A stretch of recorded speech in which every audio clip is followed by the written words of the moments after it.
La vida del creyente es una constante peregrinación en la que lo visible y lo invisible se entrelazan de maneras que a menudo escapan a la comprensión humana.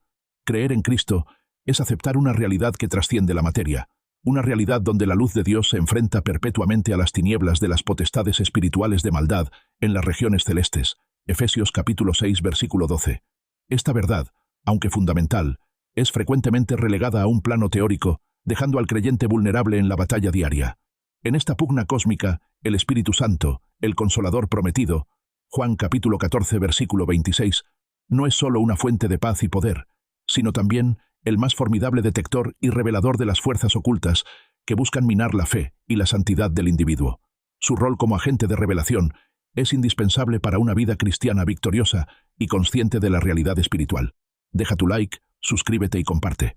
Comencemos. Es una experiencia profunda y a menudo confrontadora cuando la presencia inconfundible del Espíritu Santo comienza a desmantelar los velos que cubren la actividad demoníaca en la vida del creyente o en su entorno. Este proceso de revelación es vital, doloroso y, en última instancia, profundamente liberador. Es vital porque permite al creyente identificar y enfrentar al enemigo con las armas correctas. Es doloroso porque implica confrontar verdades incómodas sobre áreas de la vida que han estado bajo influencia. Y es liberador porque culmina en la aplicación de la autoridad de Cristo para romper toda cadena. El ser humano, después de la caída, Génesis capítulo 3, se convirtió en un campo de batalla esencialmente espiritual. El corazón humano, en su estado no regenerado, es engañoso. Jeremías capítulo 17, versículo 9. Y la carne, con sus deseos y debilidades, Gálatas capítulo 5, versículo 17. Es un punto de entrada constante para las insinuaciones del enemigo. Es crucial entender que la influencia demoníaca no siempre se manifiesta como posesión total, que es rara en un creyente genuino lleno del Espíritu, sino más comúnmente como opresión, manipulación y engaño dirigidos a la mente, las emociones y la voluntad. No todo pecado es de origen demoníaco. Muchas veces es simplemente el resultado de nuestra propia concupiscencia o de la maldad inherente a la naturaleza pecaminosa. Sin embargo, el adversario utiliza las inclinaciones naturales al mal para construir fortalezas. 2 de Corintios capítulo 10, versículo 4. Establecer patrones destructivos y ocultar su influencia tras la fachada de la naturaleza humana, las circunstancias de la vida o incluso el destino. La maestría del engaño satánico reside precisamente en su capacidad para pasar desapercibido, para hacer que su influencia parezca simplemente una parte inherente de la personalidad o una cadena ineludible de mala suerte. Esta estrategia de mimetismo y camuflaje es lo que hace que la obra de discernimiento del Espíritu Santo sea tan crucial. Sin esta luz divina, el creyente está condenado a luchar contra enemigos invisibles sin siquiera saber que existen. Satanás es un imitador y un maestro del disfraz. 2 de Corintios capítulo 11, versículo 14. Rara vez se presenta con manifestaciones obvias y grotescas, pues tales exhibiciones suelen generar resistencia inmediata. Su método preferido es la sutileza, la infiltración gradual y la manipulación psicológica y espiritual. Los demonios ocultos no son necesariamente los que provocan fenómenos espectaculares. Son más a menudo aquellos que sostienen una mentira crónica aceptada como verdad personal, una adicción arraigada justificada como una necesidad, una ira explosiva que se justifica como temperamento fuerte, o un espíritu de religiosidad seca que anula la vida del espíritu, reemplazando la relación íntima con Dios por ritos vacíos. Estas influencias ocultas establecen fortalezas mentales y emocionales. Una fortaleza, en términos bíblicos, es una argumentación o una alta cosa que se levanta contra el conocimiento de Dios. 2 de Corintios capítulo 10, versículo 5. Son sistemas de pensamiento, hábitos destructivos o patrones emocionales que el enemigo utiliza como bases de operaciones dentro del territorio del creyente. La ausencia de discernimiento condena al creyente a luchar batallas espirituales como si fueran meros problemas emocionales o de carácter, aplicando soluciones humanas, terapia, autoayuda, fuerza de voluntad, a problemas de origen demoníaco que solo responden a la autoridad de Cristo. El Espíritu Santo habita en el creyente como un sello, una garantía y un guía. Efesios capítulo 1, versículos 13 al 14. Romanos capítulo 8, versículo 14. Cuando Él mora en el interior, su naturaleza esencial de verdad y santidad entra en conflicto directo con cualquier forma de oscuridad o mentira. Juan, capítulo 16, versículo 13. Es como encender una potente luz en una habitación que ha estado a oscuras durante años. Lo que antes estaba oculto en las sombras, el polvo, las telarañas y, metafóricamente, las presencias perturbadoras, se hace repentinamente visible. La revelación de los demonios ocultos no se trata primariamente de visiones dramáticas o fenómenos paranormales, aunque Dios puede usarlos. Se trata más a menudo de un profundo y a veces inquietante discernimiento espiritual que se manifiesta en varias áreas de la vida y el ministerio.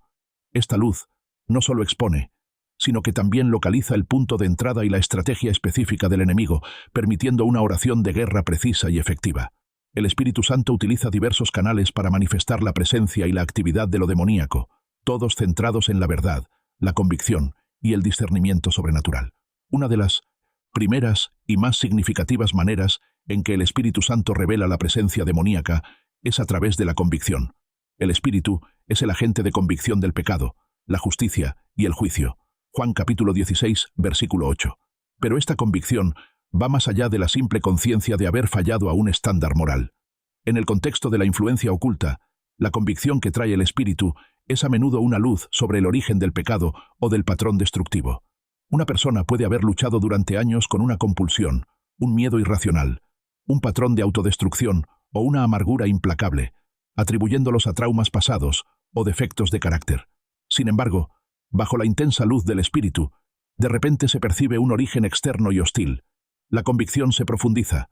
No es solo yo haciendo esto, sino una fuerza que no es mía impulsándome a esto, o una mentira susurrada que he aceptado. La convicción divina, en este contexto, no solo señala el acto, sino la entidad detrás del acto o la mentira que la entidad promueve, proveyendo la claridad necesaria para aplicar la autoridad de Cristo. Esta revelación puede ser perturbadora porque destruye la narrativa de autojustificación y confronta la autonomía del yo. El Espíritu Santo le muestra al creyente que ciertas ataduras no son solo malos hábitos que se pueden romper con fuerza de voluntad, sino verdaderas cadenas invisibles forjadas por un enemigo astuto que se ha aprovechado de debilidades, heridas o pecados no confesados. La persistencia inusual de ciertos pensamientos blasfemos en momentos de oración intensa, la repentina y paralizante niebla mental justo antes de una oportunidad de servicio a Dios, o una oleada de ira descontrolada que es totalmente desproporcionada a la ofensa, son ejemplos de situaciones que, iluminadas por el Espíritu, dejan de ser consideradas meros fallos humanos y se identifican como puntos de interferencia demoníaca. El Espíritu trae una claridad punzante. Esta batalla no es solo contra la carne y la sangre. El discernimiento de espíritus, un don que el Espíritu Santo otorga a su Iglesia, 1 Corintios capítulo 12 versículo 10, se convierte en la herramienta principal para la revelación de estas entidades ocultas. Este discernimiento no es adivinación ni telepatía, es una capacidad dada divinamente para distinguir entre el Espíritu de Dios, el espíritu humano y los espíritus malignos. Cuando el Espíritu Santo activa este don en un creyente, éste puede sentir o conocer la presencia de un espíritu de error, de opresión o de mentira, incluso cuando todo parece normal en la superficie. Este don opera en varias formas: una certeza interior, una campana de alarma espiritual que indica que algo no es de Dios. Por ejemplo, al escuchar una enseñanza aparentemente piadosa, el discernimiento revela el espíritu de engaño o de orgullo detrás de las palabras. La presencia del Espíritu Santo, siendo santa, reacciona ante la oscuridad. En la presencia de un espíritu maligno, el creyente puede experimentar una fuerte opresión, una sensación de frío o una repulsión física o emocional, que no es miedo, sino una identificación espiritual. Aunque menos común, en ocasiones, el espíritu puede otorgar una visión fugaz o un conocimiento específico sobre la identidad de un espíritu. Por ejemplo, espíritu de Jezabel o espíritu de pobreza, para propósitos de liberación. El propósito de este don es la protección de la Iglesia, Hechos capítulo 16, versículos 16 al 18, y la capacitación para la guerra espiritual. Permite a los líderes y creyentes orar con precisión y autoridad, confrontando la fuente, y no solo el síntoma. Los demonios ocultos no pueden tolerar la presencia pura y poderosa del Espíritu Santo. En ocasiones, la revelación ocurre cuando el creyente se involucra profundamente en la adoración, la intercesión o la lectura bíblica bajo la unción. Cuando el Espíritu de Dios está operando con intensidad, por ejemplo, en un momento de adoración congregacional o en una oración privada poderosa, las influencias ocultas son forzadas a manifestarse o a crear una interrupción. El demonio, que se había escondido tras el velo de la normalidad, es expuesto por el contraste radical con la santidad de Dios. Esto puede manifestarse como una necesidad urgente e inexplicable de dejar de orar, un torrente de pensamientos blasfemos, un dolor físico repentino y agudo, o una fatiga abrumadora justo en el clímax de un momento espiritual. Estos no son meros desafíos, son tácticas de distracción orquestadas por una presencia que está siendo amenazada. En casos de opresión más profunda, la presencia del Espíritu Santo puede llevar a manifestaciones físicas como náuseas, llanto incontrolado, no de arrepentimiento, temblores o una fuerte resistencia verbal. Esto es el espíritu maligno reaccionando al ser descubierto y confrontado por el poder divino. Esta manifestación, aunque a veces dramática, es la evidencia de que el Espíritu Santo ha entrado en la zona de influencia del enemigo, y el proceso de desalojo ha comenzado. Es el dolor necesario que precede a la libertad. La revelación de la actividad demoníaca no es un fin en sí mismo, es un llamado a la acción, un mapa para la guerra espiritual. El Espíritu Santo no solo revela el problema, sino que también capacita al creyente para la victoria. La revelación de un demonio oculto a menudo viene acompañada de la convicción de un derecho legal que le ha permitido al enemigo entrar o establecerse. Este derecho legal puede ser un pecado no confesado, una herida no perdonada, un trauma que se ha convertido en una fortaleza de amargura, o la participación en prácticas ocultistas, consciente o inconscientemente. El primer paso, guiado por el Espíritu, es la confesión radical y el arrepentimiento. Primera de Juan, capítulo 1, versículo 9. El creyente debe arrepentirse no solo del acto pecaminoso que fue el punto de entrada, sino también de cualquier acuerdo mental o emocional con la mentira del enemigo. Al confesar, el Espíritu Santo guía al creyente a cerrar la puerta de influencia en el nombre de Jesús. Esto incluye romper pactos, renunciar a votos o maldiciones generacionales, y perdonar a quienes causaron la herida original que el enemigo explotó. La herramienta definitiva para la liberación es la autoridad delegada por Jesucristo a su Iglesia. Mateo capítulo 28 versículos 18 al 20. Lucas capítulo 10 versículo 19. Una vez que el Espíritu ha revelado al enemigo, el creyente no lucha con su propia fuerza, sino con la autoridad del nombre de Jesús. El Espíritu Santo da la valentía y la fe para confrontar lo revelado. La guerra espiritual se libra con la palabra de Dios, la espada del Espíritu, Efesios capítulo 6 versículo 17, la sangre de Jesús, Apocalipsis capítulo 12 versículo 11, y el poder del nombre de Jesús. El creyente, lleno del Espíritu, declara la verdad de su posición en Cristo, sentado en lugares celestiales con Él, Efesios capítulo 2 versículo 6, y ordena al espíritu maligno que se vaya, basado no en sus propios méritos, sino en la obra consumada de la cruz. La liberación es un momento, pero el sostenimiento es un proceso. Una vez que el demonio oculto es expuesto y expulsado, la casa espiritual debe ser llenada. Mateo capítulo 12 versículos 43 al 45. El Espíritu Santo, que actuó como revelador y poder para la expulsión, ahora actúa como el consolador y el guardián. El creyente liberado debe priorizar la llenura continua del Espíritu a través de meditar y memorizar las Escrituras para reemplazar las fortalezas de mentira con la verdad de Dios. Mantener una atmósfera de alabanza que es tóxica para el enemigo y agradable a Dios. Mantenerse en la comunidad de la Iglesia, donde hay cobertura y apoyo mutuo. El Espíritu Santo es el único que puede garantizar que el espacio liberado no sea reclamado por el enemigo con una influencia peor. Es el Espíritu quien nos sella hasta el día de la redención, Efesios capítulo 4 versículo 30, proveyendo el poder para caminar en santidad y victoria. El ministerio del Espíritu Santo en la vida del creyente es multifacético. Es consolador, guía, maestro y dador de poder. Pero su función como revelador de los demonios ocultos es una de las más cruciales para la victoria en la guerra espiritual. Sin su luz, los creyentes permanecerían a oscuras, luchando contra sombras y atribuyendo influencias demoníacas a meros defectos de carácter. El proceso de revelación, aunque a menudo incómodo o doloroso, es una manifestación de la gracia de Dios. Demuestra su compromiso de que sus hijos vivan en la plenitud de la libertad que Cristo compró. A través de la convicción que identifica el origen, el don de discernimiento y la manifestación del conflicto en la presencia de Dios, el Espíritu Santo desarma la estrategia del engaño.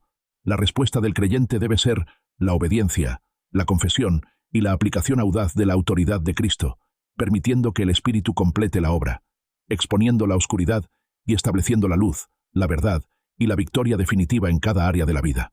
Por ejemplo, al orar por otra persona, el intercesor puede experimentar una pesadez inexplicable, una resistencia palpable o una voz interior que contradice el mensaje de la Escritura o la verdad de la persona. Esto es la manifestación de un espíritu oculto que se revela bajo la presión de la presencia santificadora del Espíritu. En un entorno congregacional, El espíritu puede revelar un espíritu de Jezabel, actuando a través de un individuo que promueve la manipulación y el control. Apocalipsis, capítulo 2, versículo 20. O un espíritu de división, sembrando la cizaña bajo el disfraz de celo piadoso. El espíritu no solo identifica la acción, sino que a menudo expone la motivación y el espíritu detrás de ella, llamando a las cosas por su verdadero nombre. Deja tu like, suscríbete y comparte. La revelación de los demonios ocultos por el Espíritu Santo también se produce en el ámbito de la doctrina y la verdad. Satanás es el padre de la mentira, Juan capítulo 8, versículo 44, y sus demonios operan primordialmente a través de la falsa enseñanza y la distorsión de la palabra de Dios. En el mundo moderno, el enemigo no siempre se presenta con cuernos y tridentes. Lo hace con sutileza intelectual, mezclando verdades bíblicas con errores seductores, legalismos opresivos o permisividad engañosa. El Espíritu Santo, que es el Espíritu de verdad, guía al creyente a toda la verdad. Juan, capítulo 16, versículo 13. Cuando un creyente está siendo atacado por una falsa doctrina, Primera de Timoteo, capítulo 4, versículo 1, o está expuesto a un entorno espiritual que opera bajo el engaño, el Espíritu Santo genera una alarma interior.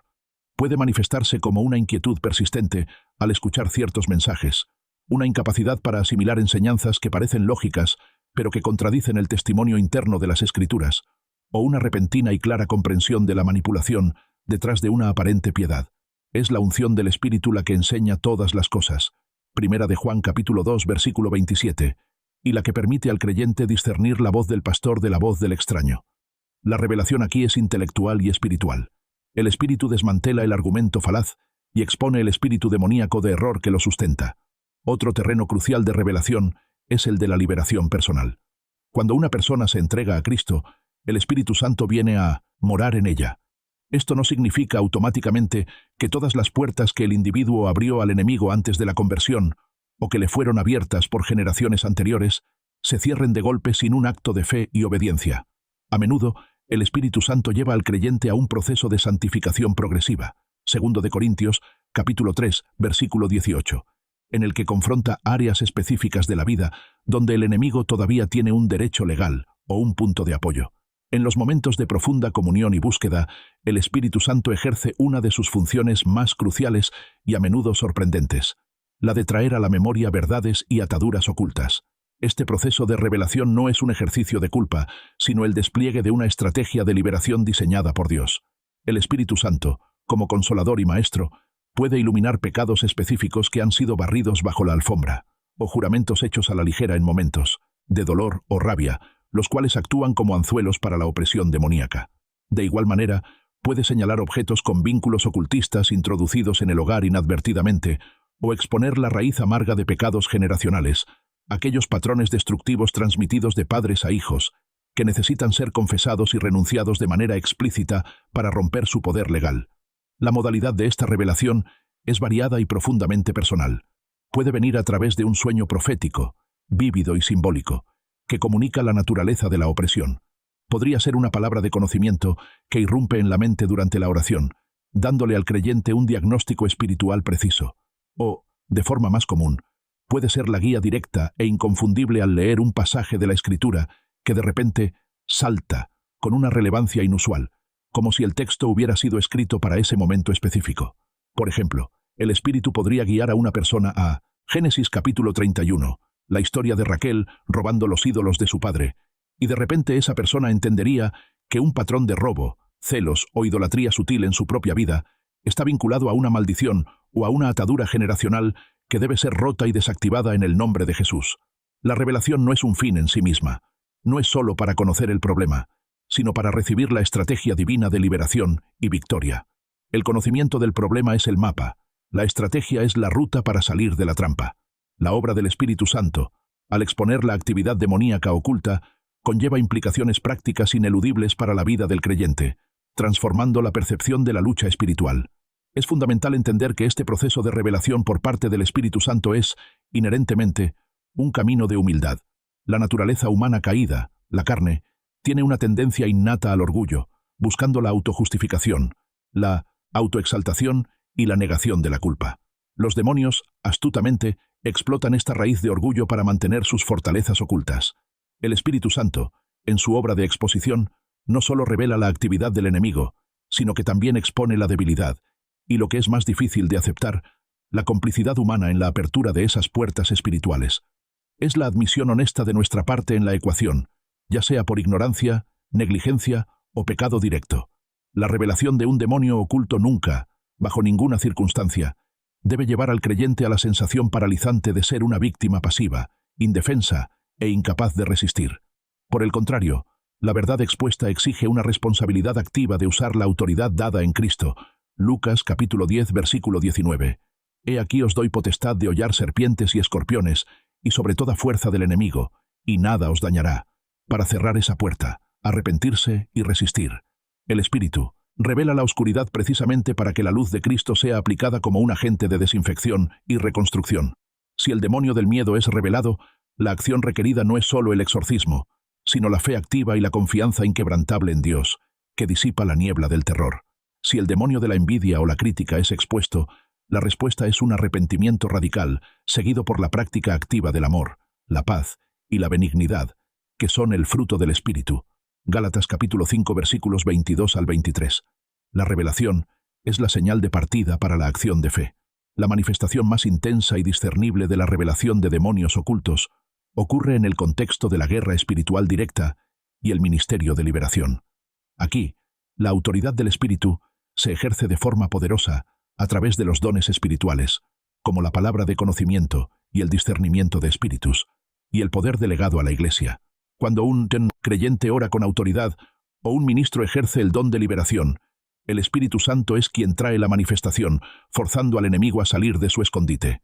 La resistencia del enemigo, que antes era sutil, insidiosa y disfrazada, se vuelve abierta, a menudo dramática y observable. Los demonios, incapaces de soportar la presencia y la presión del santo, pueden manifestarse a través de la persona, con reacciones físicas o verbales, o a través de la resistencia ambiental, interrupciones, confusión, ataques a los ministros. En estos casos críticos, el Espíritu Santo no se limita a revelar qué espíritu está operando de forma general. Pama, eja, espíritu de enfermedad, espíritu de confusión, espíritu de adicción, sino que otorga una precisión quirúrgica. Revela dónde está el punto de entrada o la fortaleza específica que el enemigo está utilizando como base de operaciones. Ejori. Un trauma no sanado, una herida de rechazo, un objeto maldito que aún se guarda, una relación pecaminosa que da derecho legal.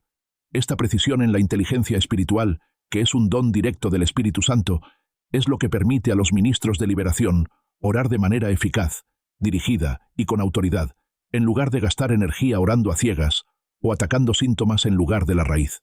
Es el arte de la guerra espiritual enfocada. No obstante, la obra del Espíritu en la revelación de la actividad demoníaca no es una actividad reservada solo para los ministros en primera línea o para los momentos de crisis. Es una realidad cotidiana, una herramienta esencial para cada creyente que camina en la intimidad y la obediencia a Dios. A medida que el creyente se rinde más profundamente y se llena más del Espíritu, se vuelve inevitablemente más sensible a la atmósfera espiritual. Las conversaciones, los ambientes, los lugares y las personas comienzan a emitir una señal espiritual discernible, una firma que el Espíritu de Dios puede interpretar. El Espíritu Santo usa esta sensibilidad para advertir preventivamente al creyente. Le advierte sobre un lugar que irradia una opresión inusual, o le da una carga de oración repentina e intensa por una persona que está bajo ataque, incluso sin que ésta se dé cuenta. Esta sensibilidad es un escudo y un sistema de alerta temprana. La revelación del demonio oculto, en este sentido, es una advertencia preventiva que permite al creyente evitar trampas antes de caer en ellas, o resistir ataques antes de que logren arraigarse en el alma o en el entorno. Obedecer esa sutil inquietud, o esa repentina paz que retira, es un acto de sabiduría espiritual que previene la necesidad de una liberación mayor posterior. La meta de la revelación de la oscuridad nunca es la oscuridad misma, sino el establecimiento glorioso de la luz de Cristo. El fruto supremo e innegociable de esta revelación es la libertad plena. Juan, capítulo 8, versículo 32. Y conoceréis la verdad, y la verdad os hará libres. La verdad, cuando no es solo conocida intelectualmente sino aplicada activamente a la vida, libera. Cuando el Espíritu Santo expone la mentira específica del enemigo, el arma que ha estado usando, la autoridad y el poder de esa mentira se quiebran inmediatamente. Si el enemigo ha estado susurrando durante años que el creyente es un fracaso, indigno de amor o incapaz de cambiar, La revelación del Espíritu no es solo la identificación del espíritu de mentira, sino la inundación de la verdad bíblica de que el creyente es amado incondicionalmente, aceptado perfectamente y capacitado poderosamente en Cristo. La oscuridad, una vez identificada y expuesta por la luz, no puede subsistir. La libertad que se experimenta no es la ausencia total de lucha futura, sino la certeza inamovible de la victoria que ya ha sido ganada en la cruz. El proceso de revelación del Espíritu Santo sobre las ataduras demoníacas es esencialmente un llamado a una mayor santidad. La revelación de una atadura, como la adicción, exige la cooperación activa del creyente, no solo en la liberación, sino en la diligente práctica de la disciplina espiritual y la obediencia radical. Primera de Pedro capítulo 1, versículo 15. El Espíritu revela para limpiar, y esta limpieza requiere acciones concretas para cerrar permanentemente las puertas al enemigo. La obra de desenmascarar demonios ocultos es, en el fondo, la obra del Espíritu Santo para hacernos más como Cristo, libres y llenos de su poder. Para entender la dinámica de esta revelación, es crucial examinar cómo el enemigo establece sus bases. Los demonios no residen en el espíritu redimido, pero operan potentemente en el alma, mente, voluntad y emociones. Su clave de ocultamiento radica en su capacidad para mimetizarse con las heridas no sanadas del creyente, usando el dolor emocional como camuflaje. El Espíritu Santo, con su naturaleza de revelador y consolador, opera con una precisión quirúrgica al exponer las fortalezas demoníacas que anidan en el alma humana. A menudo, la raíz de un patrón destructivo, una adicción persistente, un ciclo de relaciones fallidas, una tendencia a la depresión o la autodepreciación, no es solo una debilidad de carácter o un mal hábito, sino una fortaleza demoníaca ligada indisolublemente a un trauma emocional no resuelto. Un ejemplo paradigmático es el abuso o abandono infantil, que no solo deja una cicatriz psicológica, sino que genera un espíritu de rechazo. Este no es meramente un sentimiento subjetivo de no ser amado, sino una entidad espiritual con poder para sabotear activamente las relaciones interpersonales sanas e impulsar al individuo a actos de autodestrucción o aislamiento. La función del Espíritu Santo en este proceso es doble: revelar y sanar. Al iluminar esta conexión, el Espíritu no solo muestra el espíritu operante, el intruso, sino también la herida profunda que le confirió lo que la teología de la liberación denomina derecho legal o un punto de acceso legítimo. Esta herida no tratada actúa como una puerta abierta. Por lo tanto, la sanidad interior y la liberación se convierten en dos caras de la misma moneda. Son inseparables para una libertad duradera. El Espíritu trae la herida a la conciencia y la memoria, no para condenar o traumatizar de nuevo, sino para aplicar la unción sanadora y la autoridad que reside en la verdad de Cristo. El proceso es claro: confrontar la mentira demoníaca con la verdad bíblica, sanar la herida con el amor de Dios y desalojar al intruso con la autoridad delegada por Jesús. Una liberación sin la sanidad de la herida emocional subyacente es, en el mejor de los casos, temporal, ya que deja el derecho legal intacto y expone a la persona a un regreso del enemigo. De igual manera, intentar sanar la herida sin echar fuera la influencia espiritual puede dejar al enemigo con la capacidad de seguir presionando y reabriendo la herida. Si bien la palabra de Dios y la oración persistente son los canales primordiales de la revelación y la batalla espiritual, el Espíritu Santo, en su soberanía, puede emplear métodos más directos como sueños y visiones para exponer demonios ocultos. Esto se observa especialmente en contextos de guerra espiritual intensa o en creyentes dotados de una sensibilidad profética particular. Los sueños pueden actuar como un lenguaje simbólico, exponiendo la opresión de manera que el consciente quizás no perciba. Es crucial que estos canales de revelación sean siempre alineados sin ambigüedad con la Escritura, sirviendo como una confirmación y no como una fuente primaria de doctrina. Además, deben ser confirmados por la paz sobrenatural del Espíritu, Colosenses 3:15, y, si es posible, por el testimonio sabio y maduro de la comunidad de fe. El propósito central de esta revelación divina es siempre liberador y santificador, y nunca debe buscar infundir miedo, generar terror espiritual o fomentar una fascinación malsana y sensacionalista por lo demoníaco. La meta es Cristo, no el enemigo. Finalmente, la revelación del Espíritu Santo y la subsecuente liberación no son eventos pasivos. Requieren la cooperación activa del creyente en la aplicación de la verdad revelada y en la obediencia a la guía. La libertad alcanzada se transforma en un poderoso testimonio y gloria para Dios. El propósito final de esta obra del Espíritu no es una especie de cacería de demonios con fines sensacionalistas, sino el medio glorioso por el cual Cristo, el vencedor supremo, se manifiesta plenamente en su autoridad, amor incondicional y poder redentor. Es una obra de amor profundo que culmina en la restauración y la plenitud de nuestra herencia en Él. Deja tu like, suscríbete y comparte. Hasta la próxima.